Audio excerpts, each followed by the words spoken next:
ನೆನೆಯ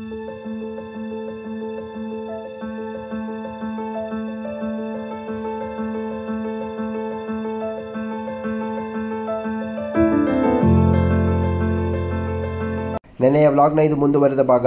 ನಾವು ಹೊರಟಿದ್ದು ಗುಪ್ತಾರ್ ಘಾಟ್ಗೆ.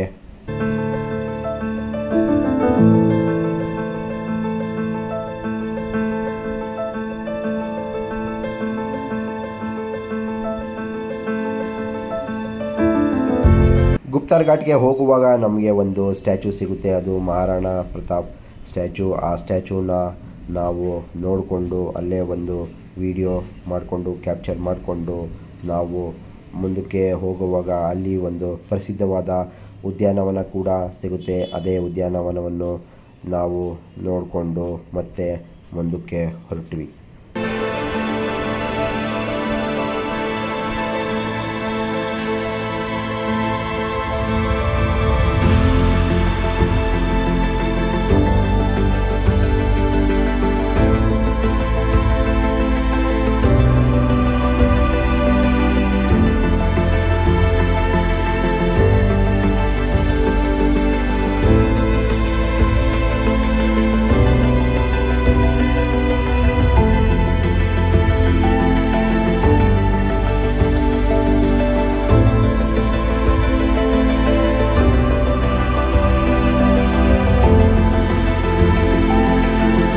ನಮಗೆ on the way ಸಿಕ್ಕಿದ್ದು ಒಂದು ಹನುಮಂತ ದೇವರ ದೇವಸ್ಥಾನ. ಆ ದೇವಸ್ಥಾನವನ್ನು ನೋಡಿಕೊಂಡು ಹಂಗೆ ಅಲ್ಲಿ ಬೋರ್ವೆಲ್ ಇತ್ತು, ಅಲ್ಲೇ ನೀರು ಕುಡ್ಕೊಂಡು ನಾವು ಮತ್ತೆ ಮುಂದಕ್ಕೆ ಹೋದಾಗ ನಮಗೆ ಸಿಕ್ಕಿದ್ದು ಗುಪ್ತಾರ್ ಘಾಟ್.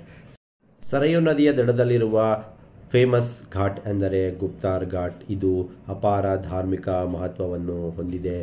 ದಂತಕಥೆಯ ಪ್ರಕಾರ ಭಗವಾನ್ ಶ್ರೀರಾಮದೇವರು ಭೂಮಿಯನ್ನು ತೊರೆದು ತನ್ನ ಮೂಲ ವಾಸಸ್ಥಾನವಾದ ವೈಕುಂಠಕ್ಕೆ ಹಿಂತಿರುಗಲು ತನ್ನ ಕೊನೆಯ ಸ್ನಾನವನ್ನು ಅಂದರೆ ಜಲಸಮಾಧಿಯನ್ನು ತೆಗೆದುಕೊಂಡ ಸ್ಥಳ ಎಂದು ಇದು ನಂಬಲಾಗಿದೆ.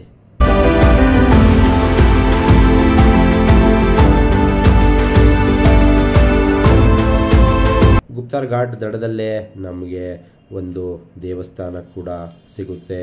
ಇದು ತುಂಬ ಪ್ರಸಿದ್ಧವಾದ ದೇವಸ್ಥಾನ. ಬನ್ನಿ ನಾವು ಈಗ ಆ ದೇವಸ್ಥಾನವನ್ನು ಕೂಡ ನೋಡಿಕೊಂಡು ಬರೋಣ.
ನಾನು ಗುಪ್ತಾರ್ ಘಾಟ್ಗೆ ಹೋದಾಗ ಅಲ್ಲಿ ಟೀ ಕುಡಿಯೋಕ್ಕೆ ಅಂತ ಅಲ್ಲಿ ಒಂದು ಹೋಟ್ಲಿಗೆ ಹೋಗಿದ್ದೆ. ಅಲ್ಲಿ ಕೆಲವು ಕನ್ನಡಿಗರು ನನ್ನನ್ನು ನೋಡಿ ಗುರ್ತು ಹಿಡಿದ್ರು, ಮಾತಾಡ್ಸಿದ್ರು.